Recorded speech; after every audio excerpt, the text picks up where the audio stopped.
안녕하세요. 화성 가정문제연구소 최진아라고 합니다. 정말 오래간만에 영상을 올리게 됩니다.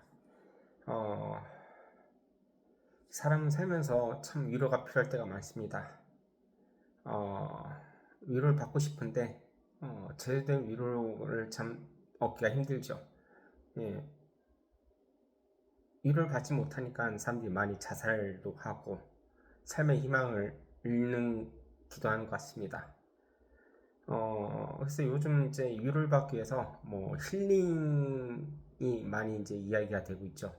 힐링을 위해서 여행을 간다거나, 친구를 만나서 이야기를 한다던가, 많이 있습니다. 여러분도 어떤 때 위로를 받고 힐링이 되십니까? 어,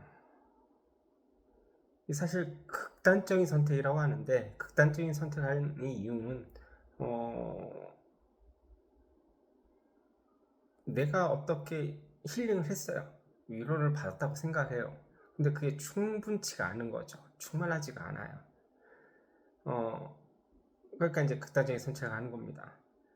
음, 이 극단적으로 선택하는 이 대부분의 경우는, 사실은 이제 그래요. 많은 사람들이 이제 극단적인 선택하기 직전에, 아, 가족들이 이제 떠올라서 이제 극단적인 선택을 멈추게 됩니다. 왜 그러냐면 이제 가족이 마지막 위로 안식을 주는 것이기 때문이겠죠. 사실 이제 종교적인 것도 있겠는데, 종교적 신념 때문이라면은 뭐 극단적인 선택까지 가지 않을 거예요. 근데 이제 구체적으로는, 종교적 신념, 하나님의 사랑이나 이런 것들도 사실은 가족을 통해서 전달된다고 믿어지는 거죠. 그래서 이제 극단적인 선택하기 전에 가족이 어울리고, 아니다. 내가 이렇게 세상을 떠나면 얼마나 가족이 슬퍼하실 것인가, 이런 고민에 빠지고, 그러다 보면 이제 그 길을 멈추는 겁니다. 어, 가족이 위로가 되는 거죠. 가족이 위대한 안식처예요. 위로처죠. 근데 가족조차도 위로가 안 될 때 이제 사람들은 이제 삶의 희망을 놓게 되는 겁니다. 예. 가족조차 위로가 안 되는 경우 참 많습니다. 극단적인 선택을 해야 되는 건 결국 그렇죠. 예. 아이가 이쁘고 부모님이 이렇게 내가 해야 될 일이 남아 있고, 남편을 사랑하고 아내가 그렇다면은 어, 원래 그딴 선택을 하지 않겠죠. 어, 근데 다시 떠올리는 거예요.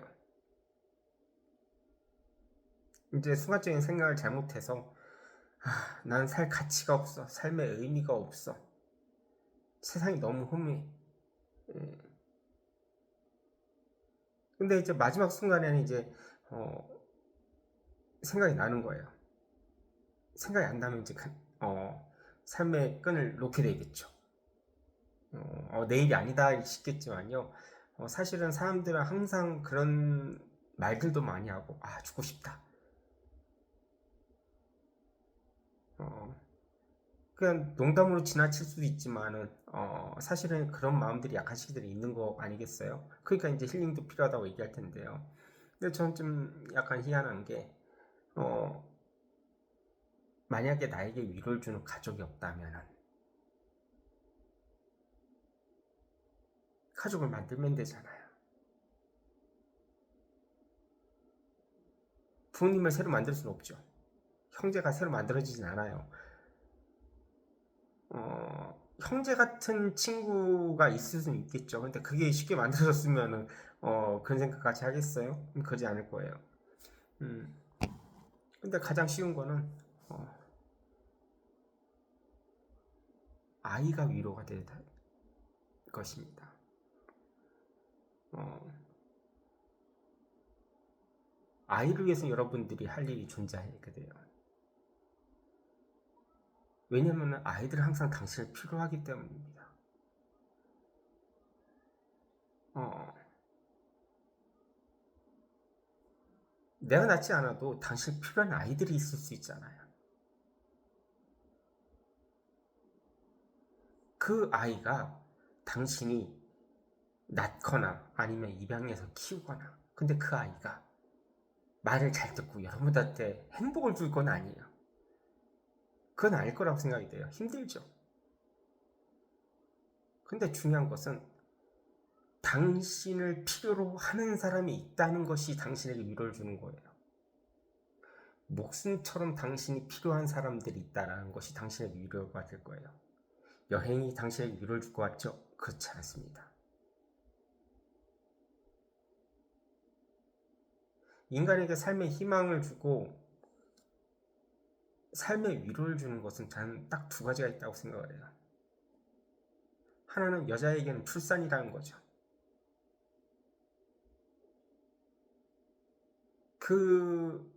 저는 남자라서 그 고통을 잘 느끼진 못하지만은 그 고통 중에서 낳은 아이가 당신에게 삶의 희망을 주고 당신을 살게끔 하는 거예요.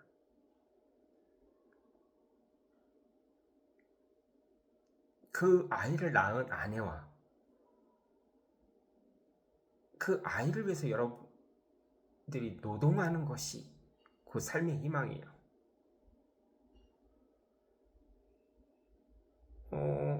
여행을 가보세요. 여행 갔다 와서요, 뭔가 충만함? 어디 가서 리조트에서 편안히 쉬고 왔다 와서 저는 그런 충만함을 느낀다는 얘기를 들어보지 못했어요. 아, 좋았어, 즐거웠어, 행복했어. 근데 과연 그 행복이 진짜 행복이었을까요? 만약 그게 진짜 행복을 깨달았고요, 정말 충만한 여행이었으면요, 여행도 안 가도 돼요. 근데 좀만 지나면 왜 다시 짐을 사고 또 여행을 갑니까? 마약이 그렇죠. 제가 뭐 해보진 않았는데 제가 큰 수술을 하면서 그 진통제를 맞게 되잖아요. 아, 하나도 안 아파요.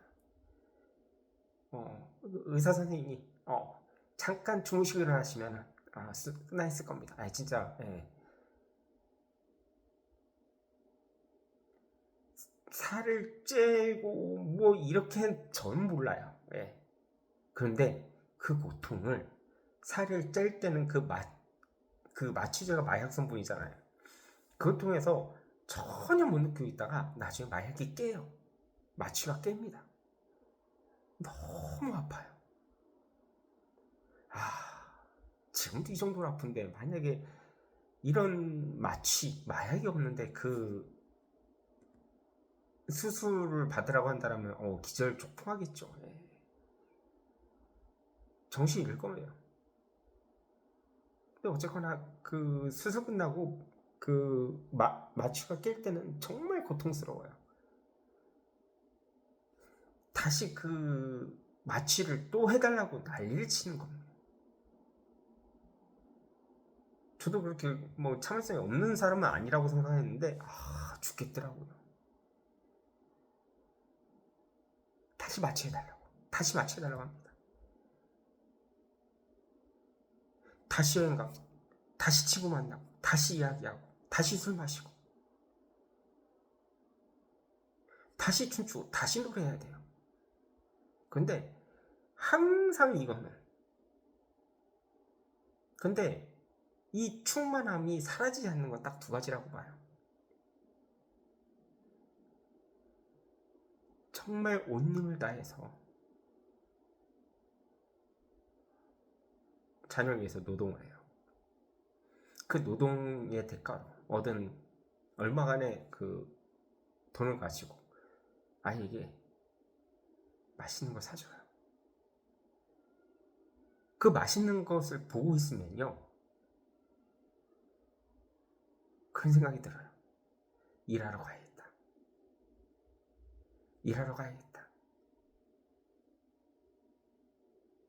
저렇게 즐겁게 행복하게 먹는 모습 보면 일하러 가야겠다. 좀 더 일해야겠다. 일 중독이라고요? 마약 중독은 틀린 거죠. 물론 그냥 아무 무의미하게 그냥 그것도 좋은 건 아니에요. 무의미하게 일하는 거 정말 저는 추천하지 않습니다. 그런데 누군가를 위해서 열심히 일하는 건 정말 위로가 되고 행복해요. 아이를 낳는 것도 그럴 거라고 생각을 해요. 그런 거예요. 그렇게 생각을 하는 게 맞아요. 왜? 행복을 우리는 그렇게 생각하는 거예요. 내가 즐겁고 내가 근데 완전히 뜬구름이죠?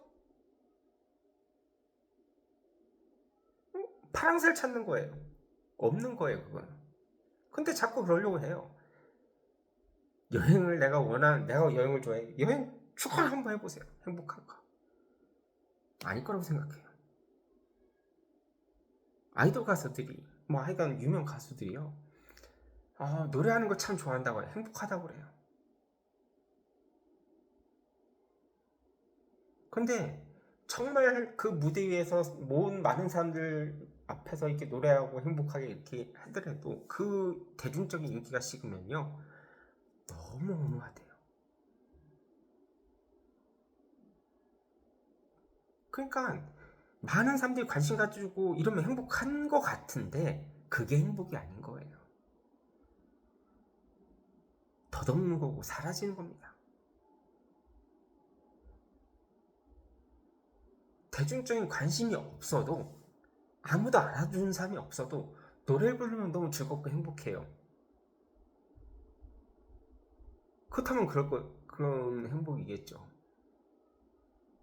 근데 그런 걸 그렇게 느끼기가 힘들죠, 사실은. 아무도 들어주는 사람이 없어요. 아무 이유 없어요. 그냥 노래 불러봐요. 행복한가? 그럴 수가 없어요. 누군가 들어주는 사람이 있어야지. 그게 행복한 거 아니에요? 제가 이제 가끔 예를 들는데 에버랜드에 가는데요. 줄이 기니까 놀이기구 많이 못 하잖아요. 그러면요. 그리고 또 예를 들어서 바이킹 같은 거 이렇게 하면 내가 원하는 자리 못 하잖아요. 줄을 서다 보면. 그런 게 쉽게 오는 건 아니에요. 그러면요. 다 사람들 제거하고 나 혼자 놀이동산 가서 나 혼자 바이킹을 탄다고 생각을 해보세요. 재미 하나도 없어요. 있을 수가 없어요. 왜? 사람이 있어야지 행복한 거였으니까.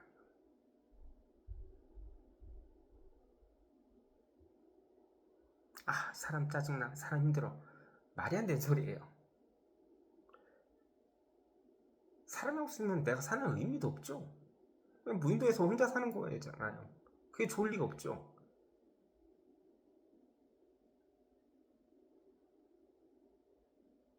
네, 그래.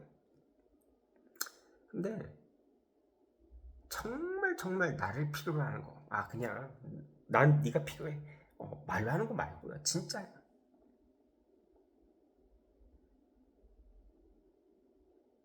왜? 정말 나를 필요한 사람은요. 정말 나를 사랑하는 사람이에요.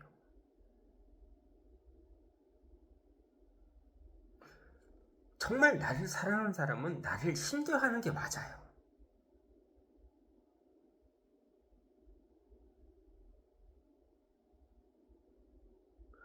정말 나는 사람이 나를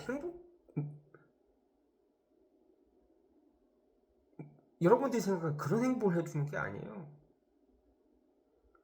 근데 해산 속에서 노동 속에서 행복을 주는 거예요.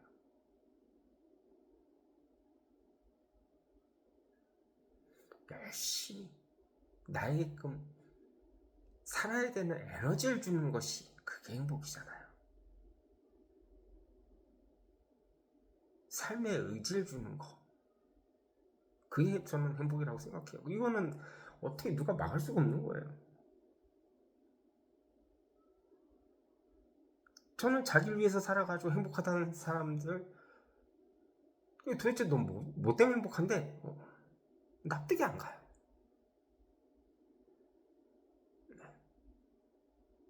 맛있는 음식 좋아하잖아요? 맛있는 음식 많이 먹다가요.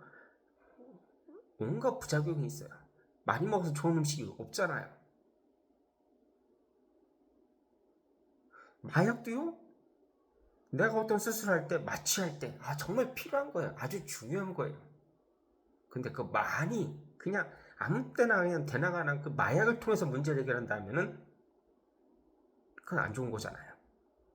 그게 마약 중독이잖아요. 그게 술 중독이잖아요. 그게 여행 중독이고.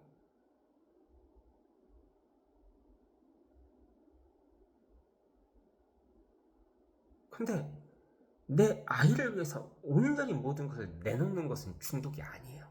왜? 그렇게 하기가 원래는 쉽지가 않잖아요. 근데 그렇게 하는 내 자신에게서 나는 행복이 느껴지는 거예요. 내가 이 아이를 위해서 내가 이렇게 할 수 있구나.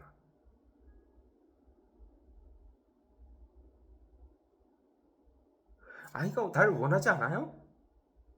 그 아이를 위해서 이제 떠나 보내주는 것도 행복이에요. 그렇잖아요. 아이가 장성을 했어요. 내 품에 안고 싶은데 정말 사랑하는 사람 만나서 떠나겠다는데 그걸 붙들고 있으면 어떻게 될까요? 불행해질 거예요. 근데 정말 자 이제 엄마 됐어. 나 이제 컸으니까 내가 사랑하는 여자랑 같이 살래요. 빠이빠이. 그래 내가 다 키웠어. 이제 빠이빠이. 졸업. 요즘 뭐 졸업 얘기 하는데요. 참 저도 말 만들기를 참 좋아하는데 참 쓸데없는 말 잘 만들어내요. 그리고 아주 뭐 대단한 것처럼 요거 괜찮네 이러는데요. 삽질입니다. 졸은? 졸생을 하시죠 그냥. 예. 인생을 졸업하는 것도 괜찮죠 뭐 그죠.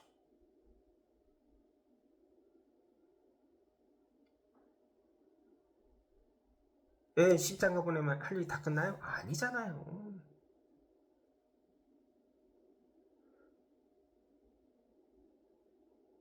내 인생이 다 할 때까지 아이를 위해서 내가 무언가를 할 수 있고 그 하는 거를 아이들이 필요로 하잖아요. 당신이 필요하는 거예요.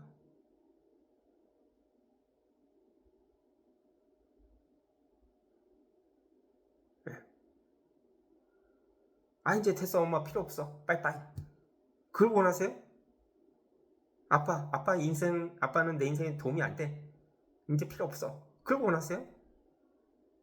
어느 순간에 그걸 원하실 거예요? 상당히 건방진 것 같아요.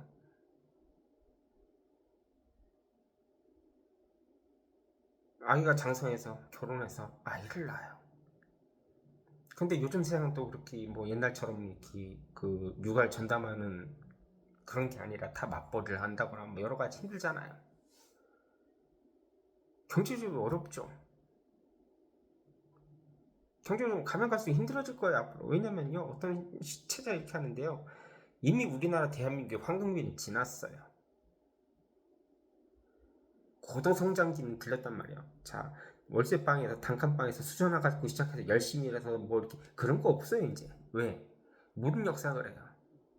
고려가 딱 기초하면 뭔가 좀 지배계획들이 새로운 걸 하려고 그래요. 열심히 해보려고 하죠. 그러면 좀 나아져요. 근데 좀 이따 보면 빈부격차가 심해져요.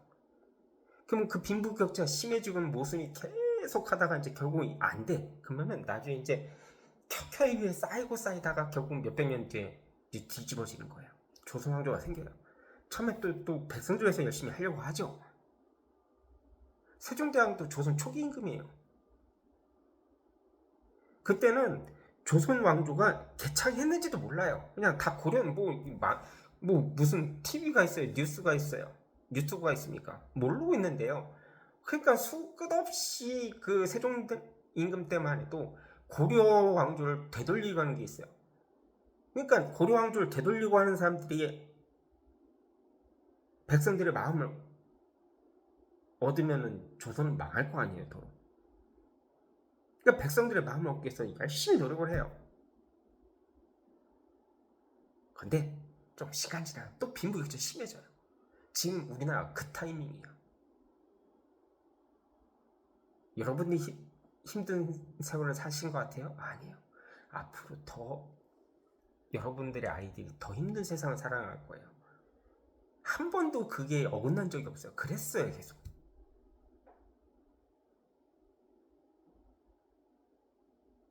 여러분들은 체제가 변형된 지 초창기에 이렇게 들어오셔서 그렇죠. 이제는요, 새로운 무언가 되는 거는요, 이제 아예 그냥 용어가 있잖아요. 빌리어드 볼이에요. 옛날에는 에그 볼이었는데, 그러니까 탁 치면은 그 깨고 지배계급으로 들어갈 수가 있어. 근데 이제 아니에요. 이 지배계급들이 이제 빌리어드 볼이 되는 거죠. 쉽지가 않아요. 근데 내가 고생했으니 이제 나는 누려야겠다. 행복하실 것 같아요. 누리시면요. 야, 너희들은 뭐야? 나는 이렇게 고생했는데 너희들은 편한 세상에서 살고 있잖아. 이렇게 생각하면 행복하셔요? 아니요. 그러면요, 마음속에 분노만 생겨요.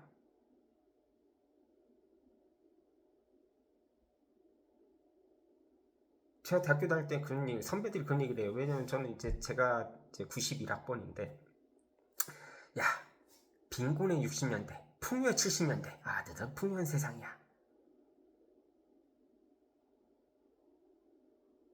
우리 그렇게 고생 안 했어요. 그럼 60년대는요, 솔직히 50년대는 더 고생했겠죠. 근데 여러분들이 둘 중에 하나 밸런스 게임 한번 해볼게요. 선택을 할게요. 힘든데 미래가 있는 것과 안 있는데 미래가 없는 것. 여러분들 어떤 거 선택하실 거예요?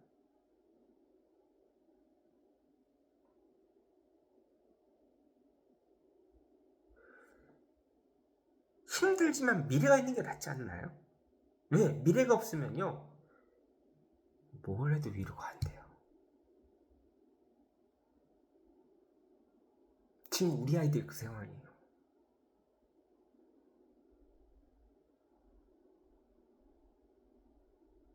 옛날 어르신들, 저희 부모님 때 얘기예요. 뭘 해도 밥집을 하면 망하지 않는다는 얘기 있어요. 장사 중에 제일은 물장사는 얘기도 했었고요. 그러니까 뭐 특별하게 뭐 이렇게 해서 말아먹을 수 있는데, 내가 성실하게 식사 준비해서 사람들한테 대접하면요, 먹고는 살았어요. 다들 그랬어요. 근데 지금은요, 그게 없어요. 왜? 사람이 없잖아요. 제가 초등학교 때 저희 초등학교가 3,700명이었거든요. 60명씩 13반까지 있었어요. 이 얘기 우리 애기한테 하니까 안 믿어요.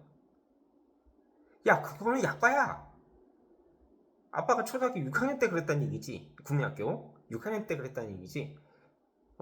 저학년 때는 오전 오반이 있었어. 오전반 오후반 나눠서 가서. 왜? 학교에 들어갈 수가 없어, 애들이 다.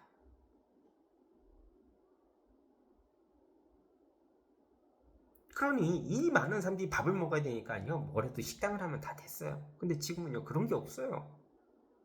뭘 하면 그냥 기본 밥은 먹고 살까요? 없잖아요. 희망이 없어요. 게다가 여러분들이 그러잖아요.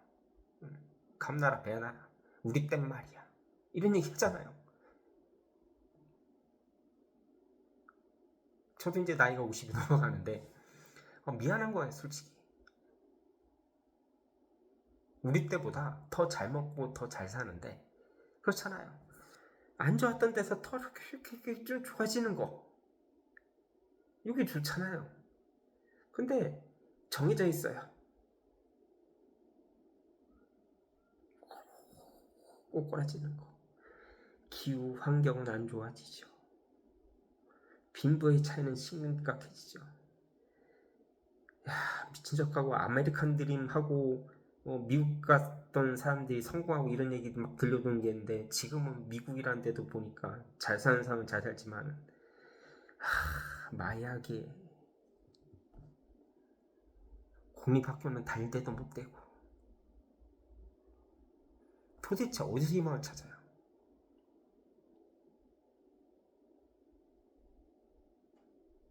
그 아이한테 누가 희망을 줘야 돼요?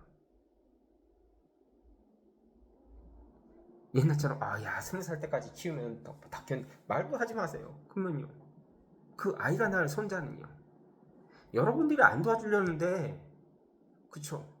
야, 근데 생각을 해보니까 내가 벽에 똥칠할 때까지 살아보려고 하는데, 네가 좀 네가 애를 많이 낳아서, 응? 경제활동을 해야지 내가 먹고 살 거 아니니? 그러니까 애 좀 많이 낳아라. 말도 안 되는 소리죠. 희망이 없는 여자에 왜 애를 낳으라고 그래요? 여러분들이 아이에서 여러분들이 그게 그 자식이 20살인지 10살인지 40살인지 50살인지 상관없어요.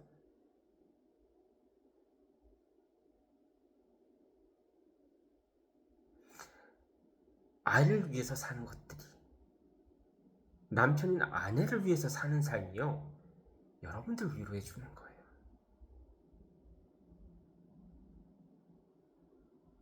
그게 유일한 즐거움이에요.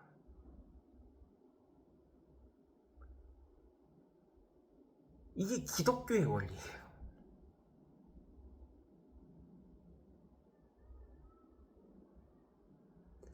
창조자께서 피조물인 우리를 위해서 사는 거 살으셨잖아요. 그래서 목숨까지 내놓으셨잖아요. 저는 어렸을 적에요. 누가 썼는지도 잘 모르겠는데요. 그런 책을 본 적이 있어요. 뭐 혁명과 예수, 뭐 이런 뭐 여러 가지 제목으로 예수를 이제 지칭하는데요. 행복했던 산의 예수 이런 책이 있었어요.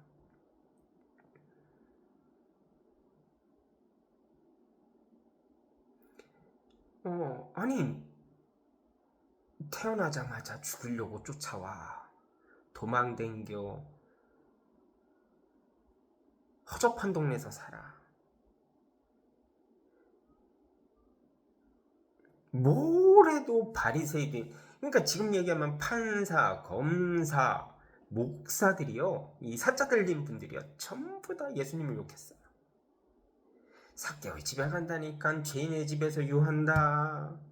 어? 안식일에 일한다. 온갖 것을 욕을 해요.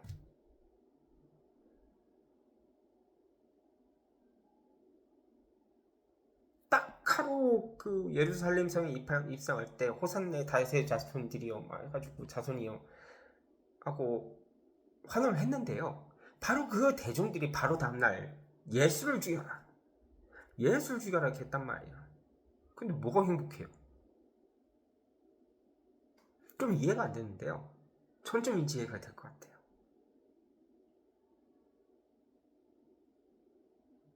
나의 자녀들을 위해서 마지막에 아버지, 저들이 하는 일을 저들이 모릅니다. 용서해 주세요. 라고 말씀하시고 피조물을 위해서 돌아가셨잖아요. 그것밖에 없잖아요. 아마 그 책을 쓰신 분 그걸 의미하신 것 거예요. 그게 행복이다. 내가 누군가를 위해서, 가장 기본인 거잖아요. 내 가족을 위해서 죽을 수 있다는 거. 내 일생을 나의 아내와 내 아이를 위해서 모든 것을 바치고 갈 수 있다는 거. 그보다 더 큰 행복이 있을 수 있나요? 만약에 있다면 저는 정말 과학적으로 여러분들한테 말씀드린 거예요. 따르게 영원한 행복을 얻을 수 있다면요, 제 이걸 철회할게요. 근데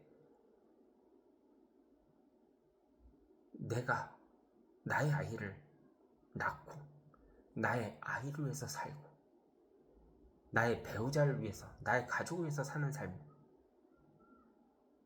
그것만큼 영예롭고 영원한 것은 없다. 여기서 좀 더 확대를 하면, 좀 더 훌륭하신 분이라면 다른 아이와 다른 가족도 보살필 수 있다라면 정말 훌륭하신 분이시겠죠. 저는 아직도 부족함을 느껴요. 많이 부족해요. 이거는 내 아이가 20살 때까지, 30까지 아니에요. 아이가 아버지 이제 빠이빠이.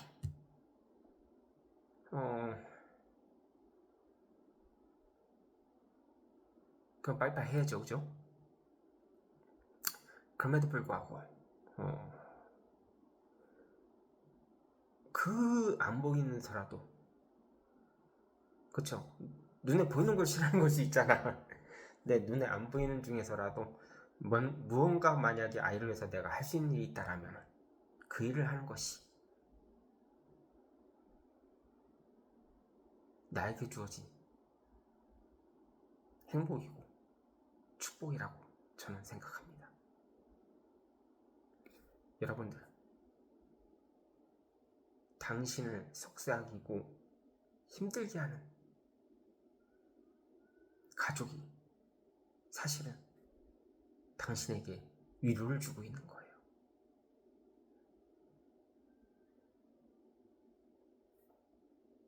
당신의 말을 하는 그 자체가 위로를 주고 있는 겁니다. 당신에게 위로와 행복이 가족을 통해서 있기를